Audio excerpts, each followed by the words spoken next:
The bell in the old stone tower had not rung in 300 years. It rang that night, and every creature on the Concord homeworld froze where it stood.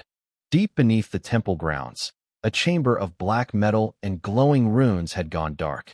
The chamber had one purpose: to hold the sacred beast, a creature so old that no living being could remember a time before it existed. Its body was part flesh and part machine, grown from a forgotten age when gods still walked among mortals, or so the old stories claimed. For centuries it slept in that chamber, waking only for the highest ceremonies, when priests would chant and the beast would open one great eye before returning to sleep. That night, the chamber was empty. The priest who found it was an old woman named Yarosel. She had served the temple for 40 years and had never once seen the chamber without its guardian resting inside. She touched the cold metal wall, half expecting the beast to appear out of shadow the way old legends said it could. Nothing happened. She pressed her hand against the emergency signal, and within minutes the entire temple was filled with running feet and shouting voices. By morning, the news had reached the highest chamber of the Concord Council, a circular room where representatives of a dozen species argued beneath a domed ceiling shaped like the night sky. The council was not used to fear. They ruled over trade routes, treaties, and wars fought 1,000 years ago. But the disappearance of the sacred beast was something else entirely. To the older species in the room, it was not simply the loss of a weapon or a monument. It was the loss of their god. A tall, broad-shouldered investigator named Doran Vale stood near the back of the chamber, arms crossed, listening to the arguments grow louder. Doran was not a priest and did not believe in gods, sacred or otherwise. He believed in evidence, in following a trail until it led somewhere solid. That was why the council called him whenever something important went missing. There were no alarms, said one counselor, a thin insect-like being with silver eyes. No broken locks. No signs of struggle. It simply left. Beasts do not simply leave, said another. Something took it, or someone freed it. Doran finally spoke. Or it woke up and walked out on its own. Has anyone considered that? The chamber went quiet. The idea that the beast might have acted with its own will, without ceremony or command, was almost worse than the idea of theft. For centuries, the Concord had treated the beast as sacred but mindless, a force of nature to be honored and contained, never as something that could choose. Counselor Iset Rowe, a stern figure with a voice like grinding stone, stepped forward. She had spent decades studying the old texts and believed, more than anyone in the room, that the beast's return to slumber was necessary for the safety of the galaxy. If it is loose and thinking for itself, then it is more dangerous than ever. We need it found, quietly, before the public learns the truth and panic spreads across 100 worlds. The council agreed.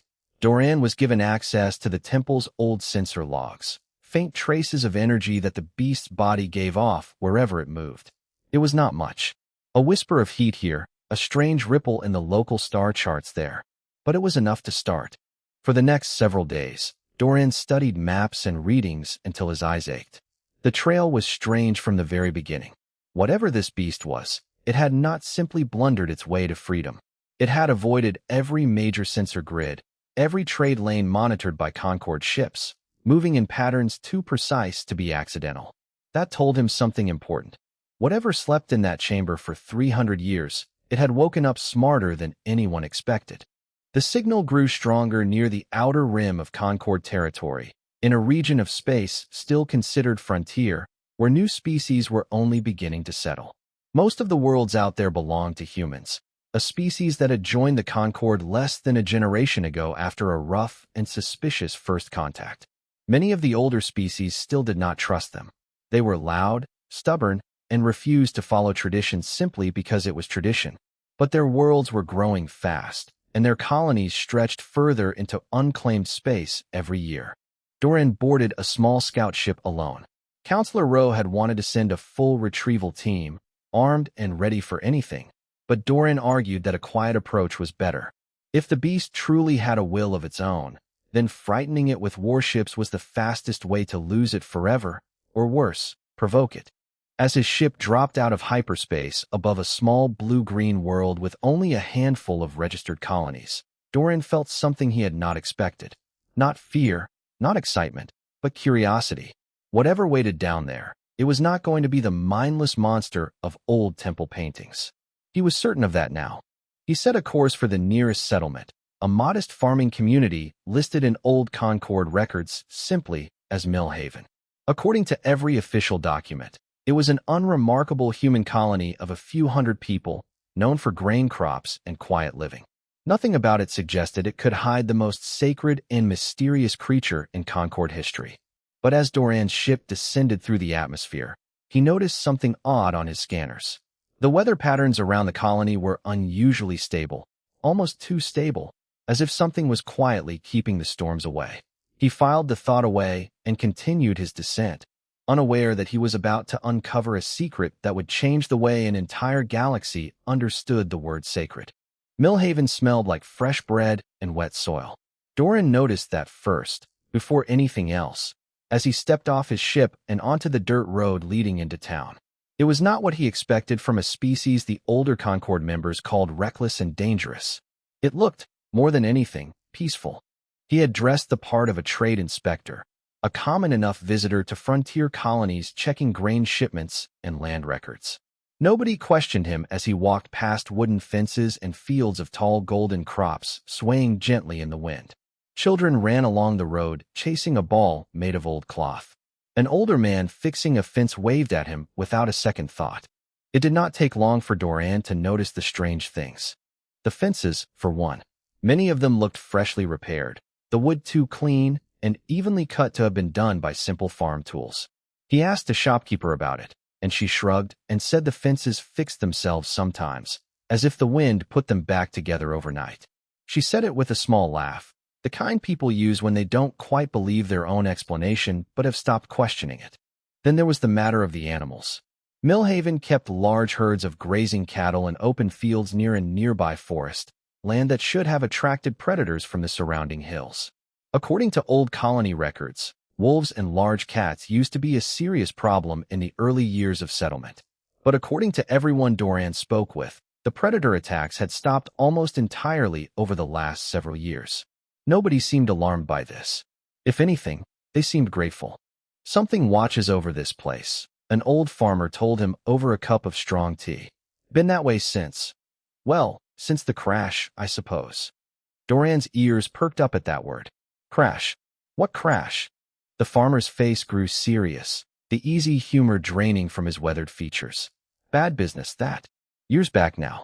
A supply shuttle went down in the hills during a storm, one that came in faster than anyone expected, out of nowhere really. Whole crew was lost. Only survivor was a little girl, an orphan, no family left to claim her. Town raised her together ever since. And the crash is connected to your guardian? The farmer studied Doran for a long moment, as if deciding how much a stranger deserved to know. Folks around here don't talk about it much. Sounds like foolishness if you say it out loud. But ever since that storm, strange things happen here. Good things, mostly. Storms that should flatten the crops turn away at the last moment. Raiders who come sniffing around for easy pickings leave in a hurry, spooked by something in the dark. Wolves stopped bothering with the herds. You believe something is protecting this town? I believe in what I can't explain, the farmer said simply. And there's plenty here I can't explain. Doran spent the rest of the day walking the perimeter of the colony, letting his scanner run quietly in the background. The readings were faint but unmistakable, the same strange energy signature he had tracked halfway across Concord space. It was strongest near the edge of the forest, close to where the old shuttle wreck was rumored to still lie half buried in the hillside. As evening settled over Millhaven, painting the sky in deep orange and purple, Doran made his way toward the treeline. He told himself it was simple investigation, following the strongest reading to its source. But some part of him, the part that had stopped believing in miracles a long time ago, wondered if he was about to see something that would make him believe again. The forest was quiet in a way that felt deliberate, as if the usual sounds of insects and small animals had learned to stay silent here. Doran moved carefully between the trees, scanner held low, eyes scanning the shadows for any sign of movement. He found the wreck first, a rusted shell of metal half swallowed by moss and vines. Clearly the remains of the shuttle the farmer had mentioned. Wildflowers grew in patches around it, planted deliberately in neat rows, as if someone tended this place like a small garden. A patch of freshly turned soil near the wreck's edge suggested recent care. Then he heard it, a voice, young and clear, humming a simple tune somewhere deeper in the trees. Doran crouched low and moved toward the sound, his training telling him to stay hidden, to observe before revealing himself. Through a gap in the branches, he saw her.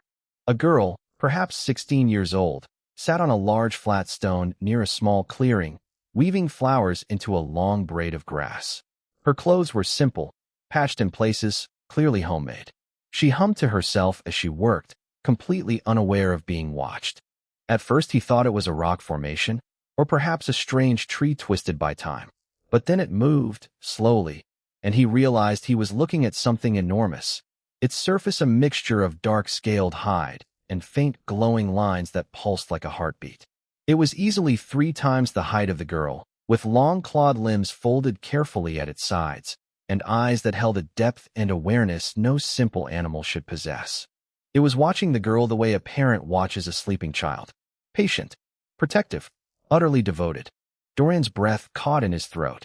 Every temple painting, every ancient carving, every description passed down through 300 years of sacred texts had never once captured what he was seeing now. This was not a mindless relic waiting to be worshipped and controlled.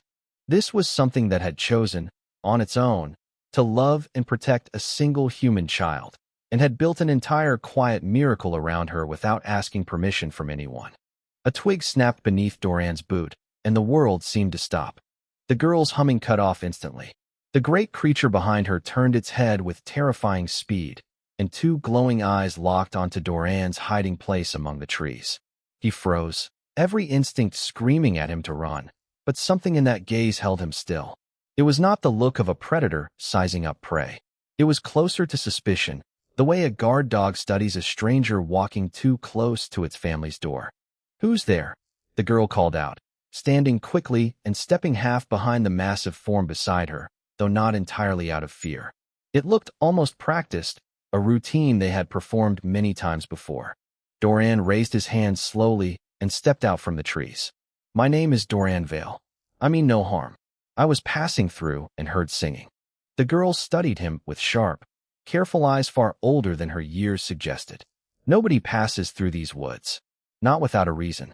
Behind her, the creature let out a low rumble, not quite a growl, more like a warning carried on a deep breath. Doran kept his hands raised and his voice calm. "I work for people who study old things. Old creatures, old stories. I think your friend here might be one of them." The girl's chin lifted slightly, defensive. "He's not a story. He's real. His name is Bram, and he's mine." The name struck Doran as odd, simple and human, nothing like the grand titles written across 3 centuries of temple scripture. He wondered if she even knew what she was protecting, or rather, what was protecting her. "How long has he been with you?" Doran asked gently. Ren, as she introduced herself a moment later, sat back down on the flat stone, though her guarded posture never fully relaxed.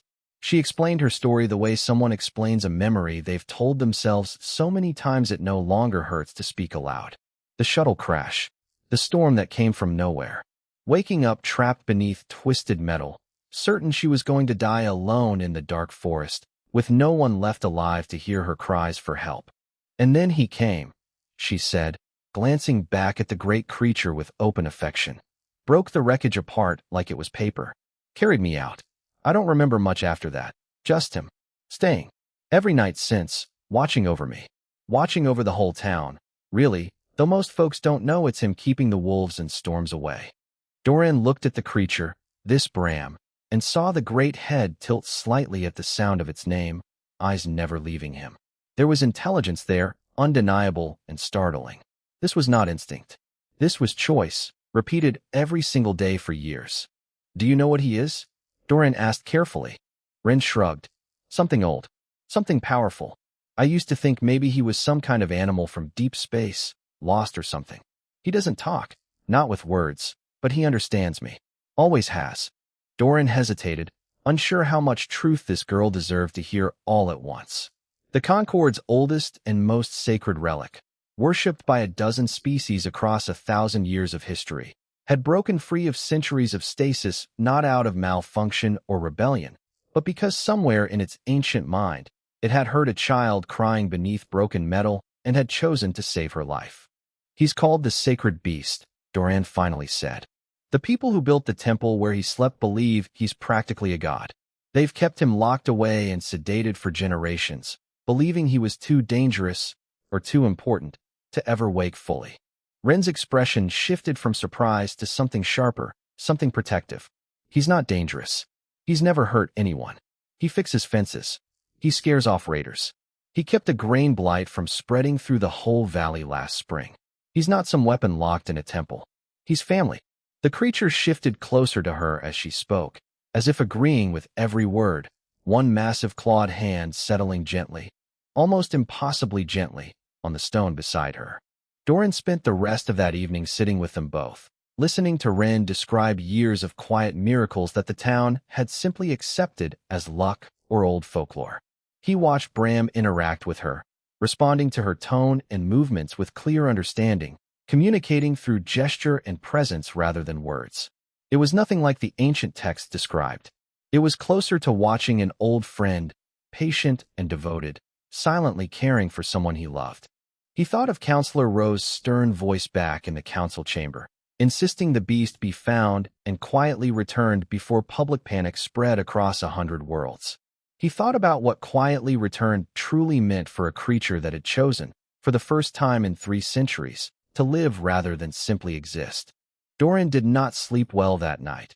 Curled uncomfortably against the trunk of an old tree at the edge of the clearing, Ren and Bram resting nearby, as if his presence had already become an accepted part of their strange little world.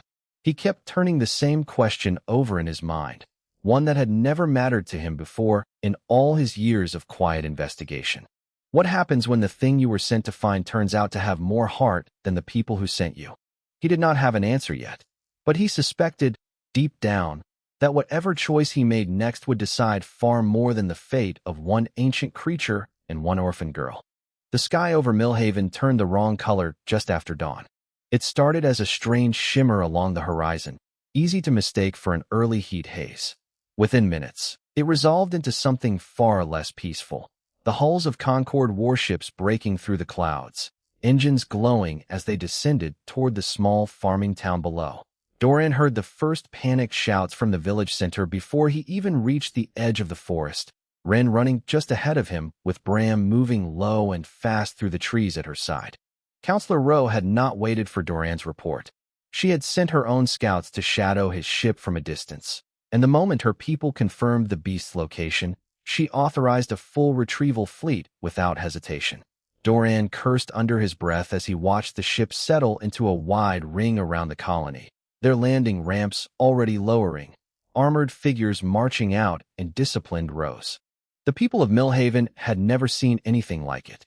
Farmers dropped their tools and gathered their families indoors. Children cried, confused and frightened by the sudden roar of engines shaking their quiet town. Within minutes, what had been a peaceful morning of chores and breakfast had become something closer to an occupation. Counselor Rowe herself stepped down from the lead ship, flanked by a dozen armed escorts, her stern gaze sweeping across the frightened townsfolk with the cold efficiency of someone who had done this many times before, though never quite like this. She spotted Doran approaching from the tree-line and did not bother hiding her irritation. "You were supposed to confirm its location quietly," she said. "Instead, I find an entire colony aware of its presence, and you nowhere near ready to hand over your report." "Because it isn't what you think it is," Doran said firmly, positioning himself between her and the approaching figures of Ren and Bram. "It's not a weapon. It's not some mindless relic waiting for orders.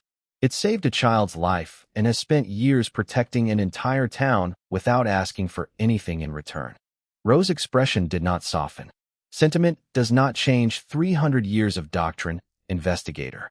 The beast belongs in stasis, where it can be studied and honored properly, not roaming free among an unregulated colony." Behind Doran, Bram let out a low rumble that seemed to shake the very ground beneath their feet. The great creature stepped fully into the open, placing itself directly between Ren and the line of armored Concord soldiers. Its eyes glowed brighter now, no longer simply watchful but sharp with clear, deliberate warning. This was not the behavior of a wild animal cornered by hunters. This was the stance of something making a very clear choice and daring anyone present to challenge it. Gasps rippled through the gathered soldiers. Whatever briefing they had received clearly had not prepared them for a creature that moved with this much awareness, this much obvious intent. "Stand down," Ro ordered, her voice carrying across the open field. "This creature is Concord property, older and more sacred than any treaty this colony has ever signed. Step aside, or we will be forced to subdue it." Ren stepped forward before anyone could stop her, small and stubborn beside the enormous protective bulk of Bram. "He's not property. He's not some old relic you locked away and forgot about. He's the reason half this town is still alive."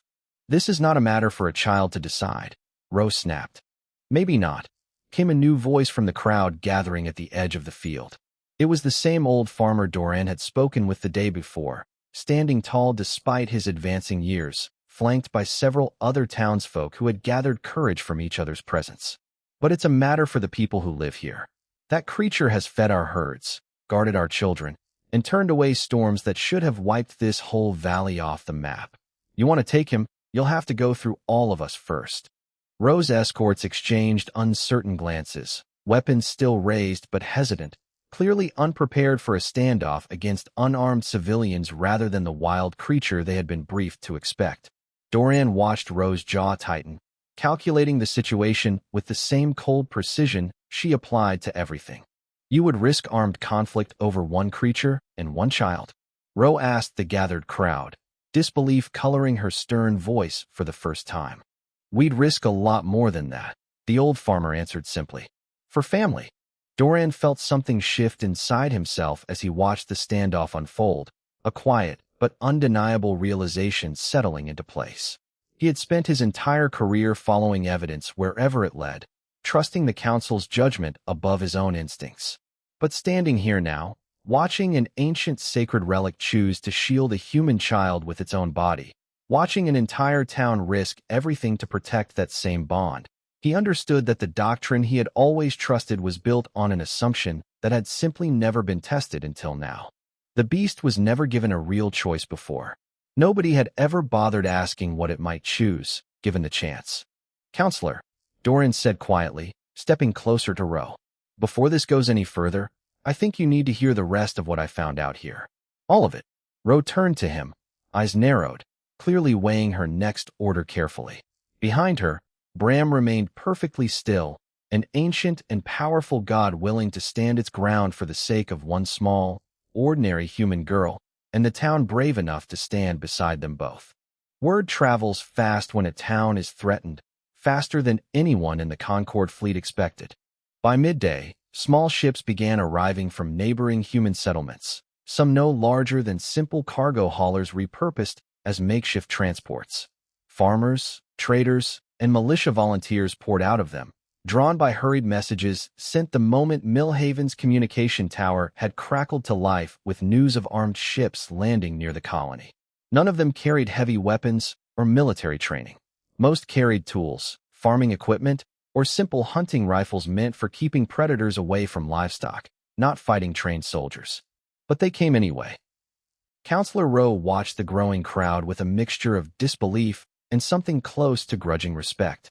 In 300 years of Concord history, no species had ever mobilized this quickly, this stubbornly, over the fate of a single creature and one orphan child who held no political power whatsoever. Older species in the Concord fought wars over trade routes and ancient grudges. Humans, it seemed, fought simply because someone they cared about was threatened, and that reason alone was apparently enough to bring half a dozen settlements to a farmer's field within hours. "This is not a negotiation," Ro announced finally, though her voice carried less certainty than before. "The beast belongs to the Concord. Its safety, and the safety of everyone here, depends on proper containment. Its safety has depended on us for years," Ren said, standing firm beside Bram despite her small frame. "And he's kept us safe right back. That's not containment. That's family." Bram shifted then, drawing every eye in the field. Slowly, deliberately, the great creature lowered its massive head toward Ro, close enough that she could see her own reflection in its glowing eyes. It was not an act of aggression. If anything, it looked almost like an old, patient teacher trying to explain something painfully obvious to a student who refused to listen. A low series of pulses rippled across its skin, faint lights traveling in careful, deliberate patterns. Dorian, watching closely, recognized fragments of the same runic symbols carved into the temple walls back on the Concord homeworld, the same symbols the old sacred texts claimed no living being could truly interpret. "He's talking," Ren said softly, reading something in the pattern of light that the rest of them could not. "He says he remembers everything. Every ceremony, every year locked in that chamber, half asleep and unable to choose anything for himself. He says the first real choice he ever made in 300 years was breaking free to save a dying child in a burning wreck. And it's the only choice he's ever been glad he made." Rose's stern composure faltered, just slightly, as the light patterns continued.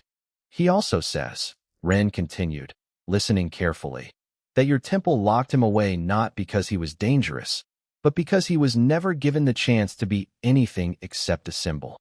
Something to be honored, but never understood. Never asked what he actually wanted."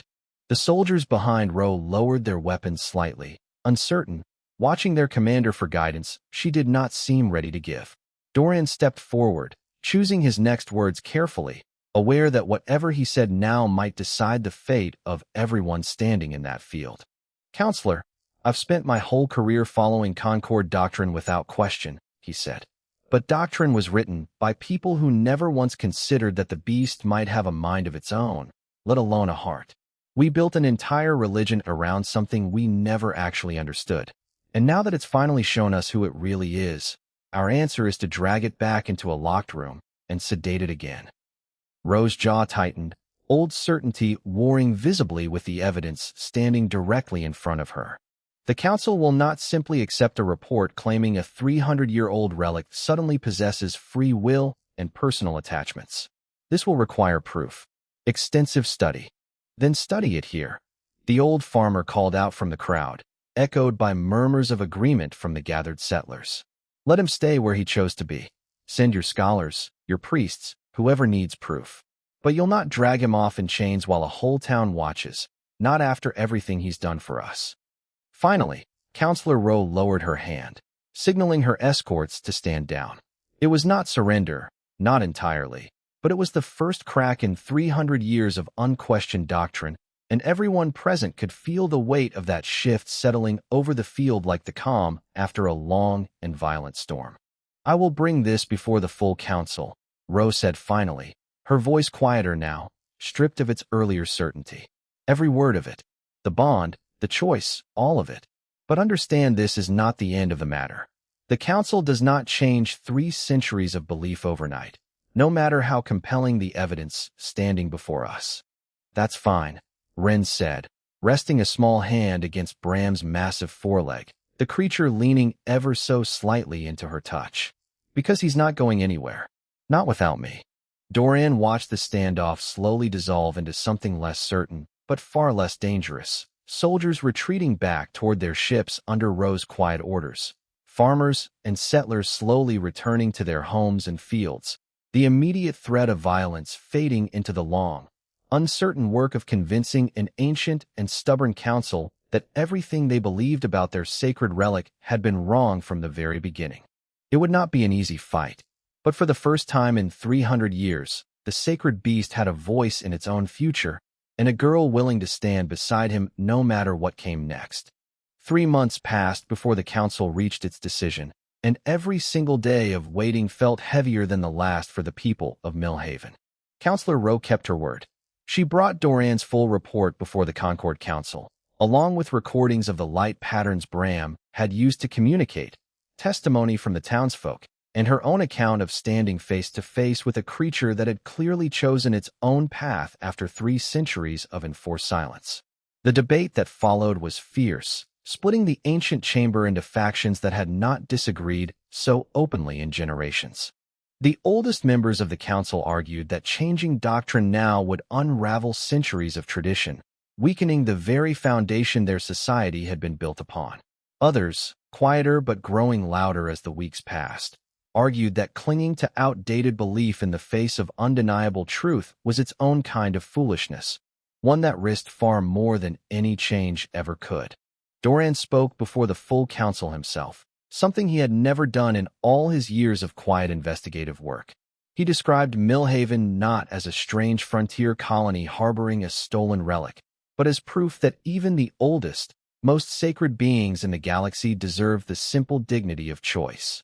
He spoke of Ren, of the crash that had first drawn Bram out of centuries of imposed slumber, and of the quiet miracles performed for years without any expectation of reward or recognition. We built temples to honor something we never once tried to understand, Doran told the chamber, his voice steady despite the weight of the moment.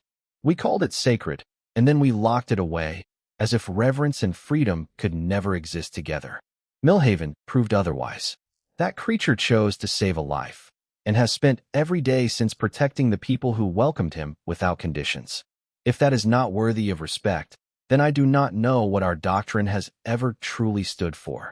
In the end, it was not tradition or doctrine that decided the outcome, but the simple, unavoidable fact that humanity's other settlements had begun rallying support from allied species across the Concord, unwilling to let the matter fade quietly. News of the standoff at Millhaven had spread far beyond the frontier, whispered about in trade stations and council chambers alike. Forcing the issue through violence would have risked far more than the recovery of one ancient relic. It would have risked the fragile trust the Concord had only recently begun building with its newest and most stubbornly loyal members. The council's final ruling arrived on a quiet spring morning, delivered by a small envoy ship that landed gently at the edge of Millhaven's fields. Doran stood beside Ren and the old farmer as the envoy read the decision aloud before the gathered townsfolk. The sacred beast, officially recognized for the first time in Concord history as a sentient being rather than mere relic, was granted full autonomy. It would remain with Ren and the people of Millhaven, free from stasis, free from ceremony it did not choose, answerable to no one but its own will. In exchange, Concord scholars would be permitted limited, respectful visits to study and learn, provided the beast and its chosen family agreed to each visit individually. Ren cried when she heard the words read aloud, though her tears were nothing like the fear and grief Doran had first seen in her eyes months earlier during the standoff. Bram lowered his massive head beside her, the same gentle gesture Doran had come to recognize as the closest thing to a smile the ancient creature could offer. The town celebrated late into the evening, tables set up along the main road, food shared freely between neighbors who had stood together during the most frightening morning of their lives. Doran found himself invited to stay, offered a warm meal and an easy seat among people who, months earlier, had eyed him with the same suspicion any stranger might receive on a quiet frontier world. He watched Ren laughing with old friends, Bram resting nearby with the same patient, watchful calm that had defined him for years, no longer a secret hidden in the shadows of the forest, but a quiet, accepted part of the town's daily life. Counselor Rowe arrived later that evening, alone and without her usual armed escort. She approached Bram cautiously, uncertain how to address a being she had spent months arguing about in distant chambers, never truly expecting to stand before him again. The great creature studied her for a long moment before lowering its head slightly, an unmistakable gesture of acknowledgement rather than submission. I was wrong, Rowe admitted quietly, more to herself than to anyone listening. About all of it. You weren't the only one, Doran said, joining her. None of us ever thought to ask what he might want. We just assumed reverence was enough. Maybe that's not such a bad thing, Doran replied, watching the same scene with quiet satisfaction. Maybe it's time we learned to ask instead of assume.